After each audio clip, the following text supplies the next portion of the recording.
Hi, everyone. Happy New Year, and welcome back to the Northern Kentucky Spotlight Podcast, powered by C Crew. I'm your host, Sarah Brookbank.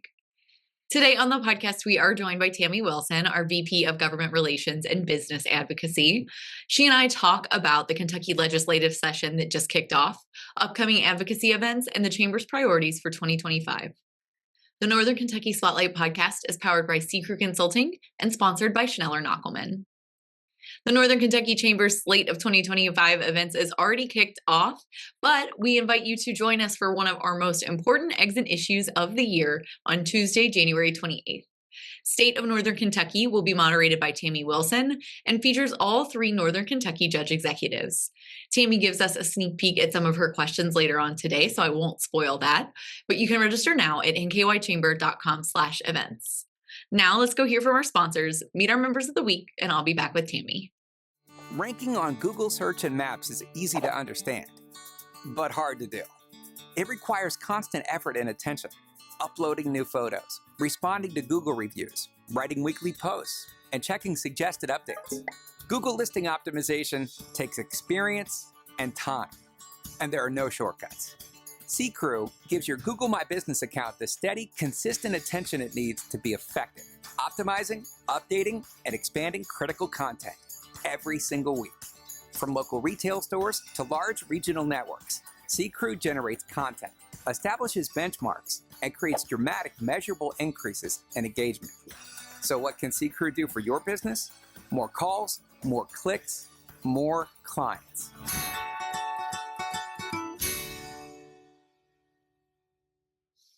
Congratulations to our members of the week. You can learn more about these businesses by following the Northern Kentucky Chamber on social media, where we will highlight one of these businesses each day.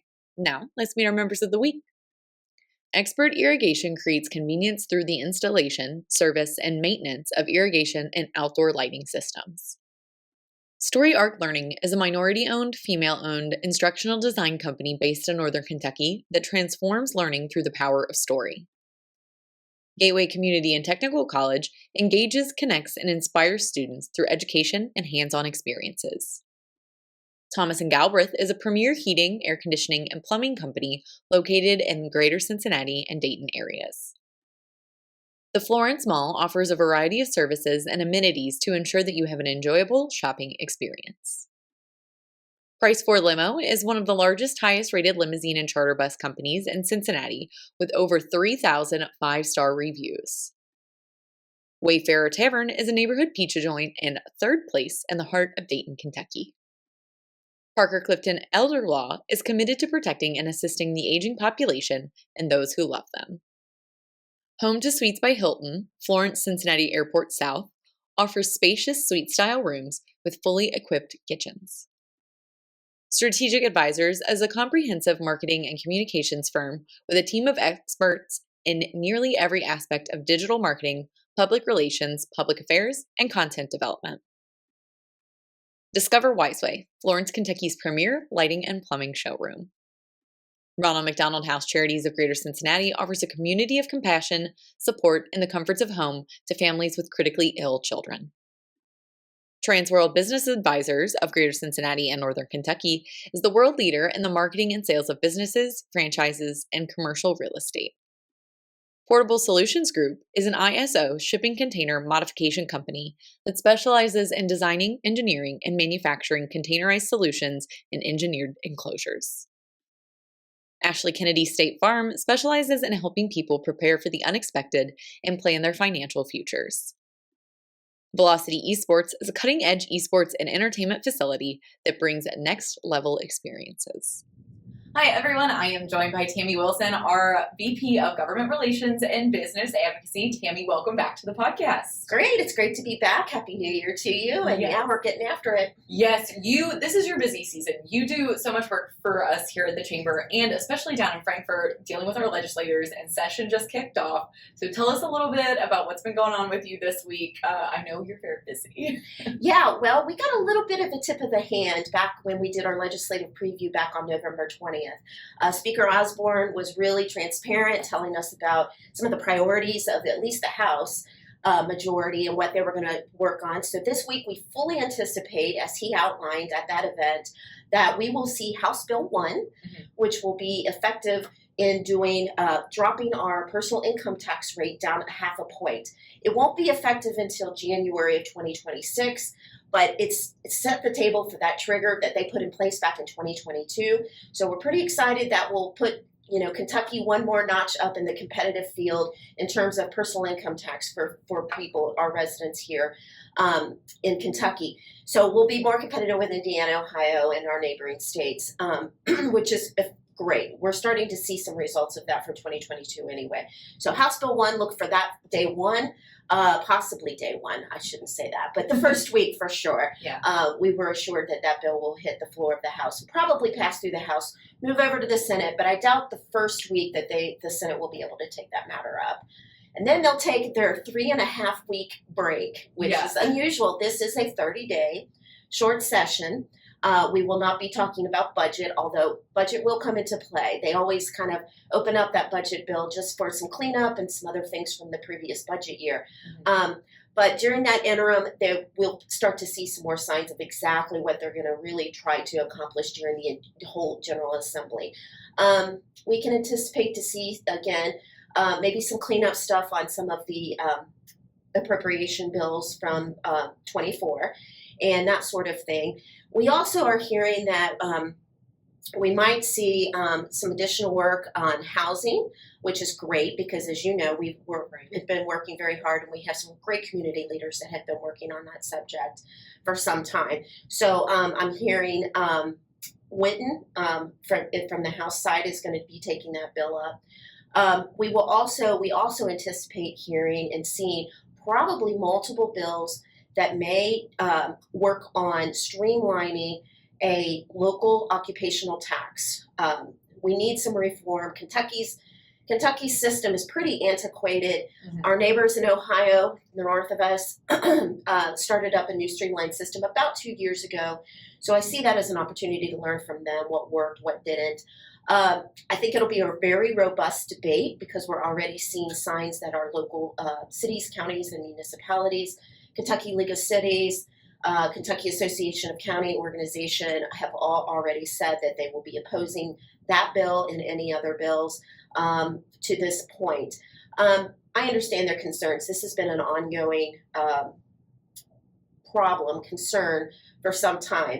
In Northern Kentucky, a lot of times we send a lot of money down to Frankfort. We don't always see it come back. Right. And I understand that that's what our local officials and authorities are concerned that may not be the case.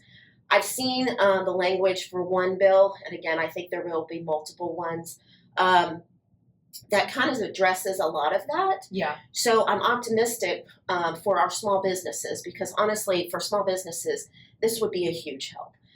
Currently with the system that we have, many of them are filing multiple reports to multiple cities, multiple counties, and it's quite a challenge in terms of admin. And frankly, we're hopeful that it will be such a very transparent if this should be passed in some way. And some negotiations obviously need to be had here. If they come up with a bill that both sides can live with, that it would be a great help to our small businesses, which of course Northern Kentucky Chamber represents about 85% small business. Very small businesses. So we see this as a huge win should something that could be amenable between both municipalities and small business community. Yeah, so that's one that you guys are keeping your eye on as we work towards that larger part of the session. I want to jump back to that House Bill 1 and talking about the personal income tax.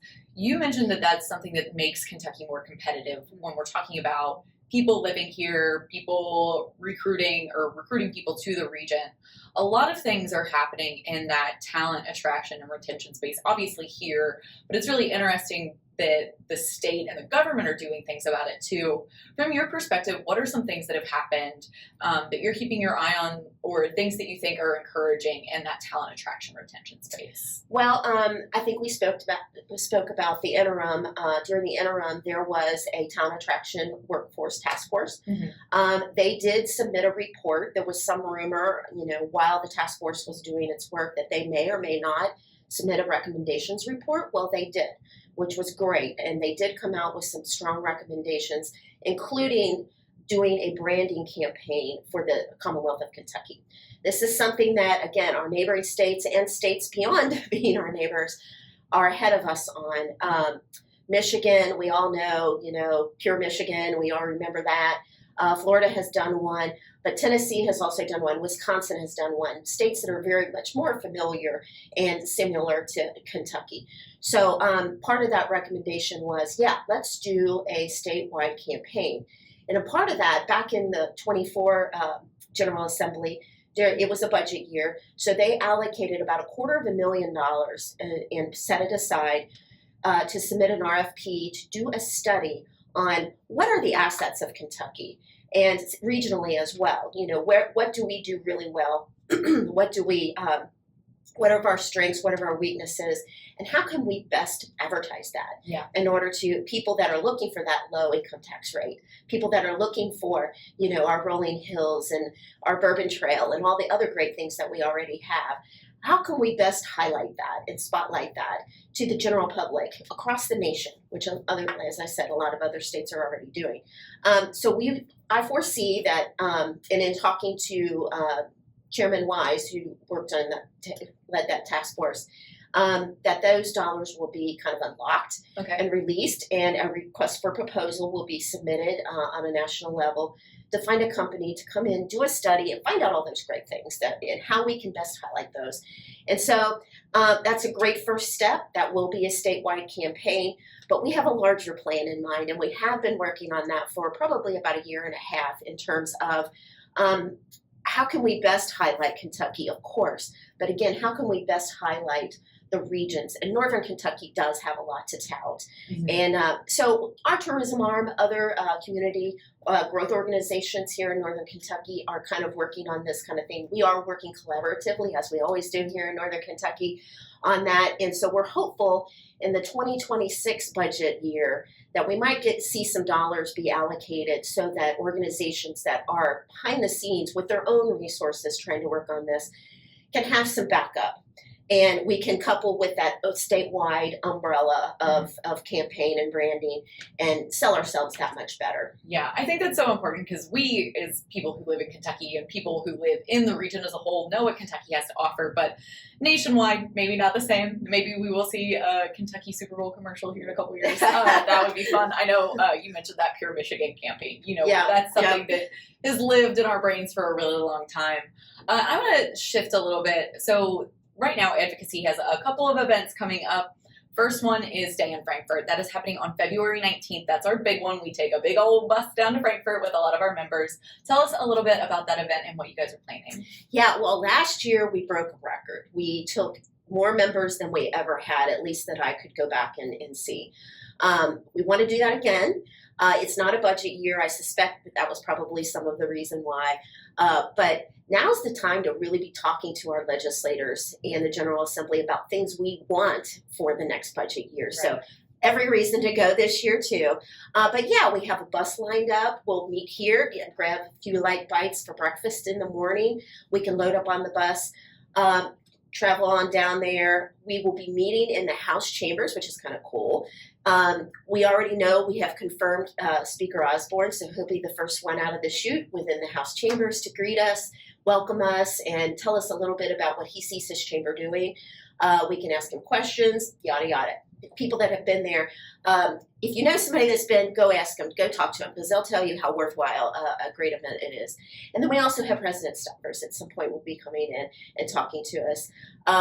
Of course, our Northern Kentucky caucus members, I'm still consulting and working with them and their schedules because, committee meetings are going on at that same time too.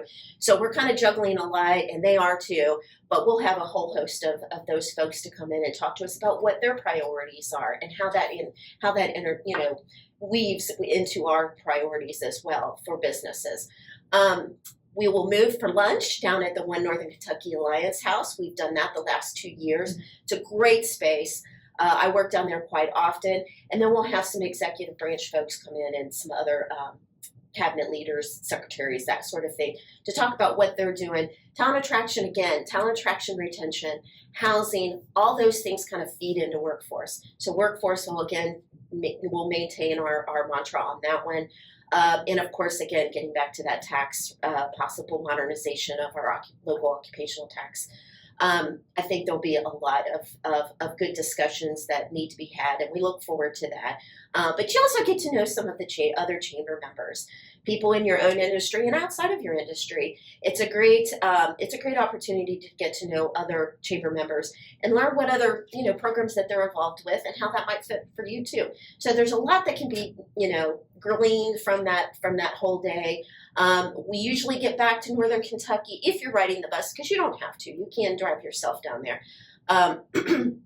We usually get back to Northern Kentucky around about 5:30. So kind of the natural work day.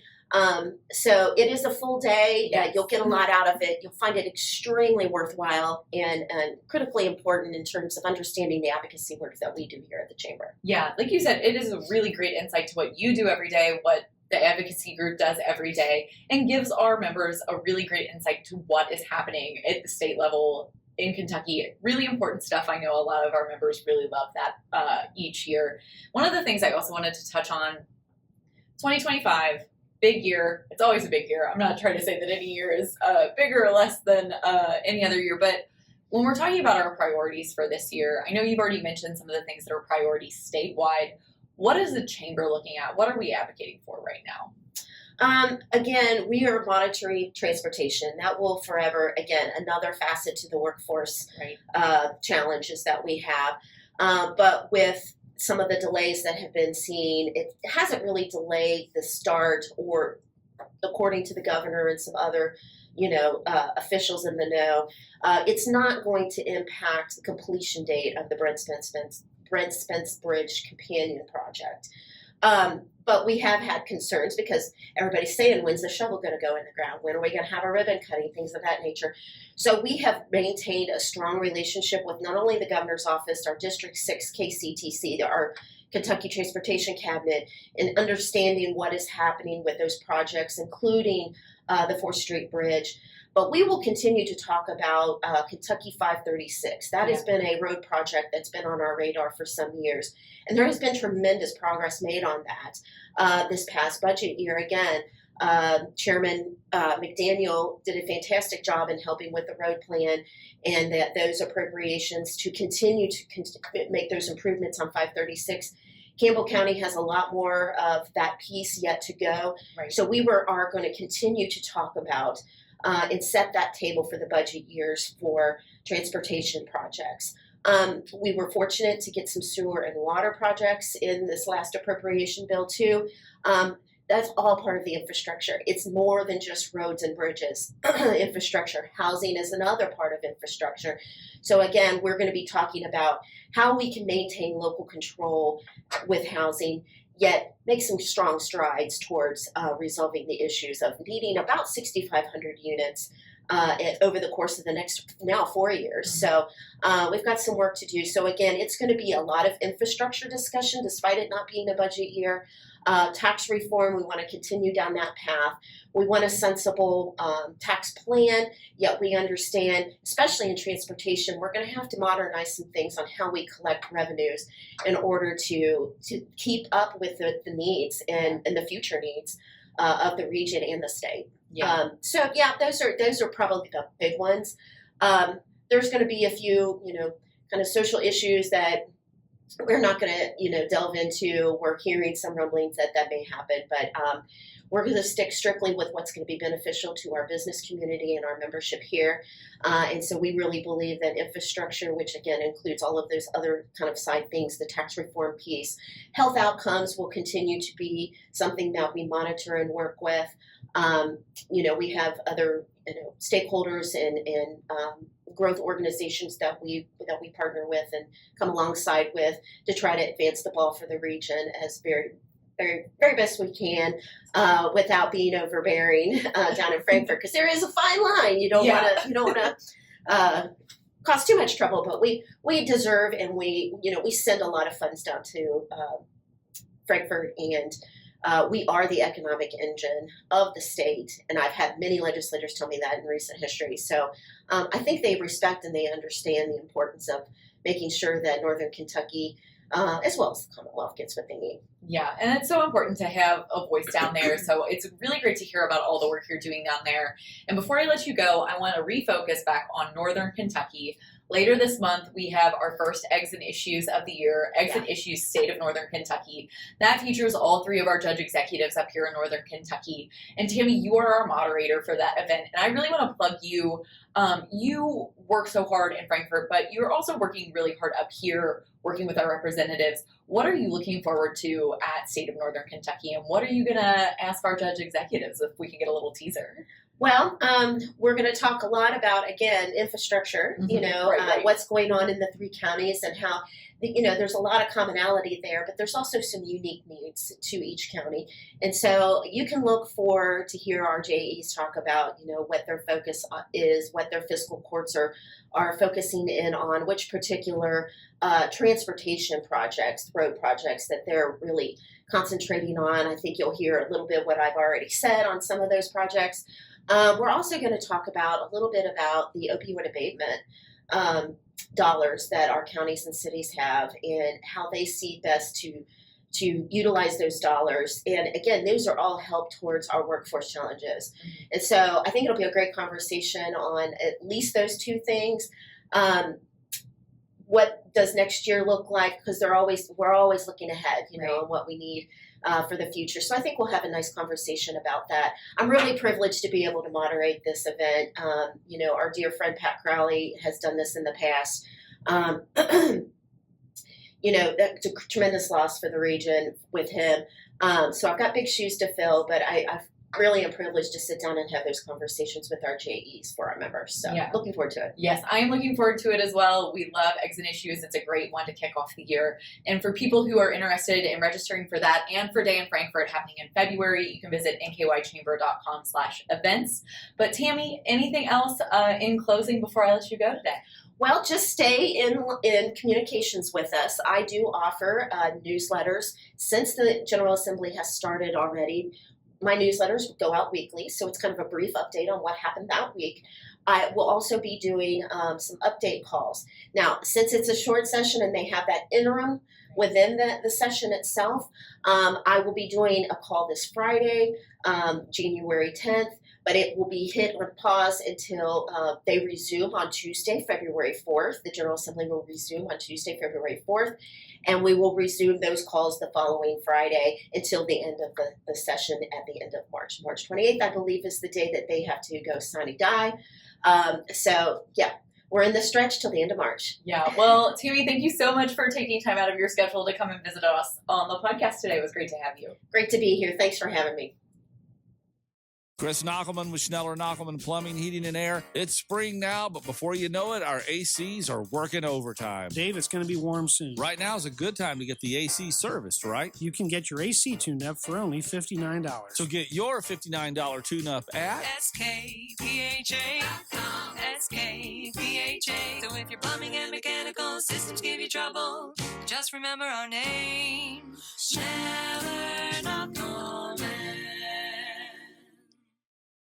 Housing is a regional priority. Having an ample supply of homes is fundamental for the Northern Kentucky region to meet basic economic needs and enable regional growth.